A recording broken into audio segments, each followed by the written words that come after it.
ครับเนี่ยครับอันนี้ครับประมาณนี้ครับดูตัวไปร้องนึง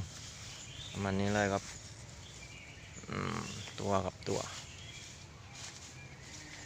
อันนี้กำลังเพิ่งปลูกเลยครับอันนี้เพิ่งปลูกอันนี้ปลูกรอบล่างอันนี้ถ้าได้อินดูครับได้อินดูครับเนี่ยอันนี้ตัวครับอันนี้กำลังเริ่มเป็นควักเลยครับเนี่ยเป็นควักเลยครับลูกพอได้กินครับลูกพอได้กินเรื่อยๆครับนี่ครับมันเริ่มเป็นควักเลยครับเป็นเมื่อกี้ควักพี่ครับนี่ครับเนี่ยเนี่ยเป็นควักงามๆเลยครับนี่กวารังครับกวารังเขาครับเนี่ยครับกวารังตัวกันกวารังกันตรงนี้ครับนี่ครับตัว